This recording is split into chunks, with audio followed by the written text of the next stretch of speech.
السلام عليكم، مرحبا بكم في قناه. نتمنى ان شاء الله تكونوا بصحه جيده. هذا هو اهم شيء واللي كنبدا به دائما الفيديوهات ديالي كيف كتعرفوا. كنتمنى ان شاء الله تكونوا بصحه جيده لان الصحه هي كل شيء. وما تنساوش لي اول مره غيشاهد الفيديو ديالي او يتعرف على قناتي ضغطوا على زر الاشتراك اسفل الفيديو باش توصلوا بكل ما هو جديد. وما تنساوناش بلايكات وبالتعليقات زوينه ديالكم اللي كتشجعنا اكثر وتخليونا حتى سلبيات او ايجابيات تعليقات، فبطبيعه الحال كتشرفنا بزاف.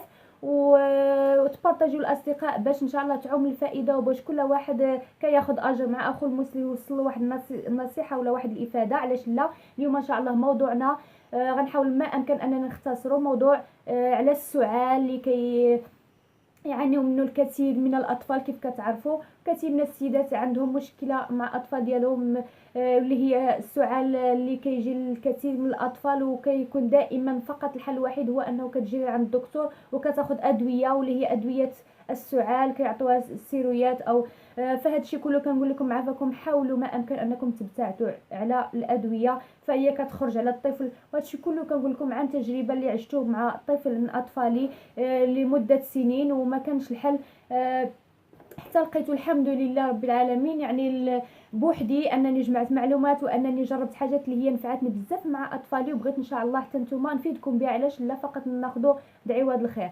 اول حاجه بعدهم الادويه. كيف كتعرفوا في اي دوله فكيعطوكم كتروحوا كيعطوكم كيعطوكم العفو دواء للسعال، فكاين بزاف الادويه. فعلى الاقل الاخت اللي ما كتبغي دير حتى شي حاجه وكتمشي باش تاخذ دواء يعني دواء للسعال، فكنصحكم بادويه على الاقل نباتيه بحال ما هادو هما بالمانيا. فهادو ماشي مضرين للطفل ديالك، هادو ادويه اللي هي نباتيه فلانسيشه غوسنزافت. فهم كيف كتشوفوا فلانسيشه كاينين بزاف وبالاخص انا كنصحكم اكثر شيء بهذا هو يعني اللي كنصحكم الانسان اللي كمثال ما غاديش تسمع مثلا نصائحي او مثال ما غاديش تتبع، ولو انني كنتمنى تتبعوه حتى لاخر الفيديو غادي تفهموا علاش كنهضر.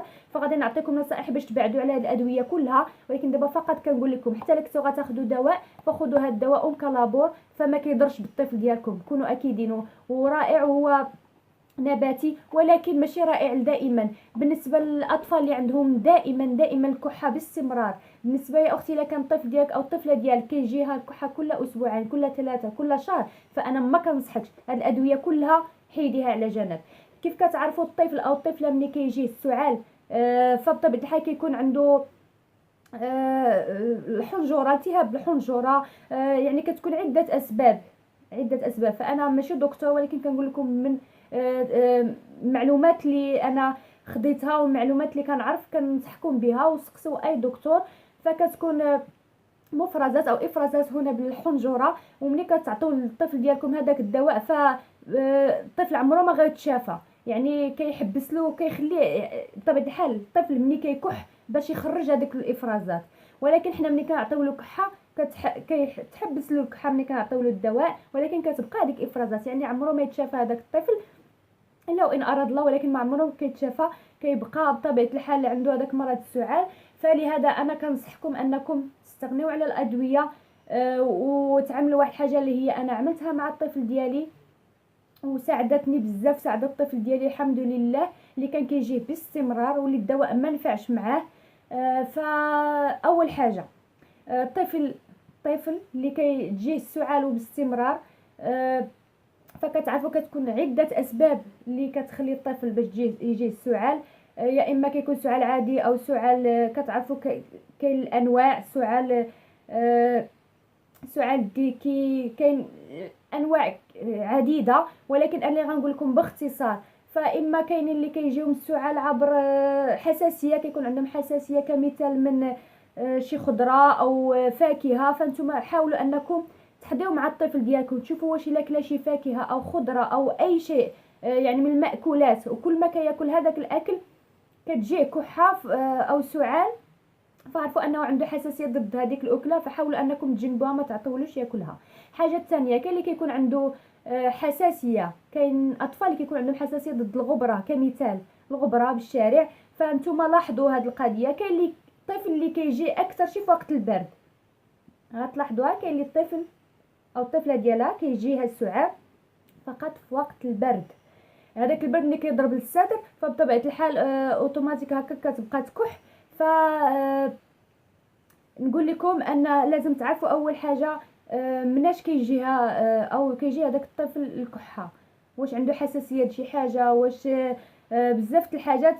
يعني الاوقات اللي كتجي فيه الكحه، واكثر شيء كتعرفوا الكحه اصلا بالاجماع انه كتجي في الليل اكثر شيء للاطفال. فكنصحكم منين يبغي ينعس الطفل الوساده دائما تكون عاليه. هذا اول حاجه. الوساده اللي غينعس عليها الطفل عليوها له الفوق، يكون راسو عالي. الا كان راسو عالي فمن الاحسن كتساعد بزاف باش ما يكحش بزاف في الليل. هذه حاجه الاولى. الحاجه الثانيه، خليكم عافاكم من التدفئه في المنزل. ما تشعلوش التدفئه للطفل في غرفه الطفل اللي غينعس فيه، ما تشعلوهاش، بل بالعكس في النهار حاولوا عافاكم تخليو الهواء يدخل المنزل. تفتحوا الشباك وتخليو الغرفه ديالو يدخل فيها الهواء مزيان. والا كان فصل الصيف فخليو مزيان الهواء يتنفس البيت.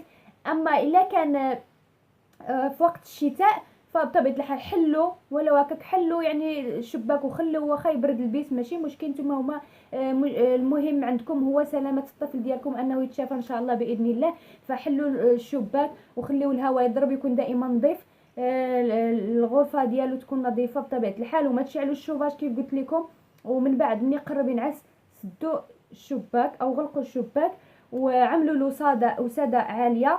عطيو له ملعقه عسل حر توضعوها في الفجل. الا كتعرفوا الفجل غادي ان شاء الله مازال الا بغيتو خليو لي تعليق وننزل لكم وصفه هائله. هذيك خليوها على جنب. الا خليتوا لي تعليق غادي ننزل لكم هذه الوصفه، والله العظيم تستافدوا منها بزاف. وقبل يعني ومن غير هذه الوصفه في الصباح الباكر ملي يقوم هذاك الطفل قبل ما يفطر عطيو له ملعقه عسل حر. ولا كان كتعرفوا الاكثر الاطفال ما كيحبوش عصير الليمون، ولكن الا خدا لكم يكون من الاحسن تعملوا له ملعقه عسل حر كيف كنقول لكم، وليس العسل العادي اللي كله سكر، مع عصير الليمون. وعطيو له في الصباح قبل الافطار، وعطيو له في الليل قبل النوم. فكيحسن. وحتى هنايا باش ما كتجرحش ليه الحنجره بالكحه، وكيحسن بزاف يعني من الكحه. الحاجه الثانيه واللي هي اهم شيء واللي كتساعد بزاف واقسم بالله العظيم الا حاجه مهمه وسالوا اي دكتور، السوائل. الطفل ديالك الا كان مريض بزاف، يعني عنده كحه مزمنه، عنده سعال حاد دائما، يعني من بعد اسبوعين 3 كتعاود تجي الكحه، او الشهر بالاحرى كتعاود تجي الكحه، فكنصحكم السوائل. يعني الطفل ديالك الايام اللي غتكون عنده كحه النهار كله وانتم كتعطيوه يشرب، ما كيبغيش يشرب عطيو له اي حاجه ياكلها، حاجه اللي غادي تجيب له العطش. منين تجيب له العطش عطيو له السوائل الماء والسوائل العواصر كنقول لكم العصير ماشي المعلبات، من الاحسن يكون هو ماشي مشكل، ولكن من الاحسن الا تعطيو له تعملوا تاخذوا فواكه وتعصروها وتعطيوها له النهار كله. كل ساعه ساعتين عملوا خذوا القرعه نتاع الطفل ديالكم وعمروها له، عطيو له يشرب قد ما فيكم، عطيو له يشرب 24 ساعه. هذه هي اللي ساعدت انا الطفل ديالي بزاف، ولاحظتها كل ما كنعطيه السوائل بزاف كتحبس عنده الكحه. يعني السوائل كتساعد بزاف حتى الجسم تاع الطفل راه كينشف، وبزاف الحوايج كتساعد بزاف. سقسوا اي دكتور يقول لكم هاد الهضره. السوائل يعني مازال كنأكد عليها، عطيو له يشرب النهار كله. انا والله العظيم كنت الليل كله كنفيقها ونعطيها تشرب، يعني 3-4 المرات، يعني كتفوت يومين ما كيبقاش السعال. والله بعض المرات فقط اليوم الاول تشوفوا سعال ماشي عادي، اليوم الثاني كتفيق الحمد لله. المهم كيف كنقول لكم او كيف قلت لكم السوائل بزاف. ما تشعلوش الشوفاج في الغرفه، الوساده تكون عاليه، وملعقه عسل حر في الصباح وملعقه عسل حر قبل النوم. وإلا كان الطفل ياخذها مع عصير الليمون يكون من الاحسن كيف قلت لكم. والحاجه الثالثه، حضروا الاطفال ديالكم وعرفوا شنو الحاجه اللي كتعمل لهم السعال. واش من البرد، واش كيجيهم دائما السعال في وقت البرد، واش ملي كياكلوا شي اكله دائما كيجيهم السعال، واش الا لعبوا مع الحيوانات اعزكم الله كمثل القطه او الكلب كيجيهم السعال. يقدر يكون عندهم حساسيه ضد الشعر نتاع نتاع القطط، بزاف الحوايج، يعني بزاف الحاجات اللي نتوما ما تجيش على بالكم. هذه حتى هي حاولوا نتوما تحضيو مع الاطفال ديالكم. واش الكحه كتجيهم في النهار ولا كتجيهم اكثر شي في الليل، ولو انه الاطفال اكثر شي كتجيهم بالليل. المهم الحاجه اخر حاجه اللي غادي نقول لكم واللي كنستعملها حتى هي كل ليله قبل ما كينعسوا، فبطبيعه الحال كنعطيهم ملعقه عسل حر، كنطلع عليهم الوساده، كنعطيهم يشربوا مزيان مزيان، وكيكون ملعقه عسل اخر حاجه. وكناخذ هذا ها هو راه عندنا في المانيا، وفاكس راه موجود في المغرب، موجود في اي دوله عربيه. كتعرفوا فاش كنا صغار الوالدين كانوا كيديروا لنا هذاك الفاكس، كيدهنوا لنا به الصدر ديالنا، كيدهنوا لنا كيعملوا لنا هنا بين الجبهه. عرفتوا علاش كانوا كيعملوا بين الجبهه؟ باش يعني كنشموه، لانه كيفتح المسامات ديال الانف. سبحان الله، وكيسخن الذات، راه مزيان بزاف بزاف.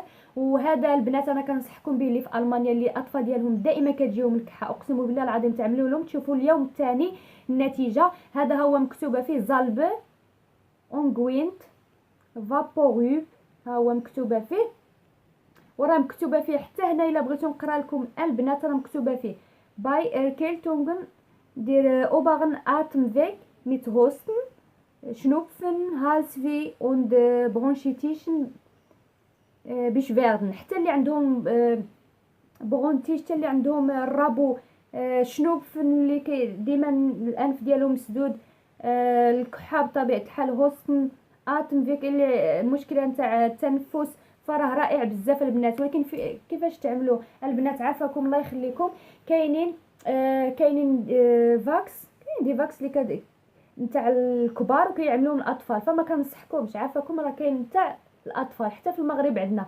ما تستعملوش بالاخص لي بيبي اللي كيكونوا صغار، ما تستعملوا لهمش تاع الكبار عافاكم، فقط تاع الاطفال.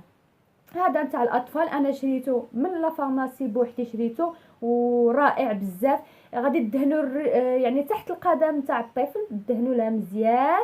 وبطبيعه الحال حنا كمسلمين انت كدهني وانت علاش لا تقراي ما تيسر من كتاب الله، ايات قرانيه. واعوذك من شر ما نجد ونحاذر، تقرايها 3 المرات. اعوذك من شر ما نجد ونحاذر، بسم الله الذي لا يضر مع اسمه شيء في الارض ولا في السماء والسميع العليم. ودهني لها رجليها وان شاء الله راه والله العظيم كيساعد بزاف. وتلبسي لها جوارب يكونوا سخان فقط. هذا اللي مهم هو ان منين ديروه ماشي تخليو الطفل او ديروه بالنهار وتخليوه يخرج يلعب يضربوا البرد، فراه غادي يرجع سلبي. هذا كيخصو السخونيه، يعني هذا الا دهنتو لا تحت الرجلين نتاع الطفل ف لبسوا له جوارب يكونوا سخان وغطيوه مزيان، يتدفى مزيان مزيان هذاك الطفل، وخليوه ينعس ان شاء الله. الصباح غينوض مزيان، عاوتاني غير الصباح ينوض عطوه ديك ملعقه عسل وعطوه يشرب مزيان العصير. وكنصحكم بالاناناس الرائع الكحه، باش ما قدر ياكل الاناناس بزاف في اليوم، عطوه للطفل الاناناس كيخفف من الكحه يعني ما غاديش نقول لكم، يعني ما غاديش تصوروا بشحال كيخفف من الكحه هذاك الاناناس. ما كيبغيش الطفل ديالكم ياكل اناناس، عملوا له عصير، عملوا عصير. ما غاديش يبغي يشرب لكم، عندكم طفل ما كيشربش، كاين الاخوات اللي غتقول انا طفلي ما كيبغيش يشرب ليا حتى شي حاجه، شنو ما عملت له ما كيشربش، اي عصير عملت له ما كيشربش.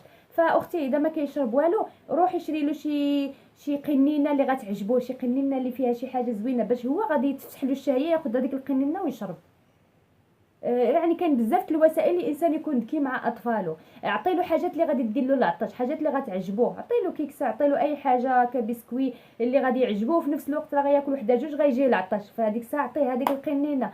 بزاف الحوايج. المهم السوائل، بالنسبه للسعال السوائل كتساعد بزاف، وقلت لكم هذا والله الا كيساعد بزاف. ديروا تحت الرجلين، تقدروا ديروا واحد شويه ما بين الحجبان باش يشموا وتفتح المسام ديال الانف، لانه كتعرفوا كل ما كتجي الكحه الاطفال كيتسد لهم حتى الانف ديالهم، راكم عارفين هذا الشيء.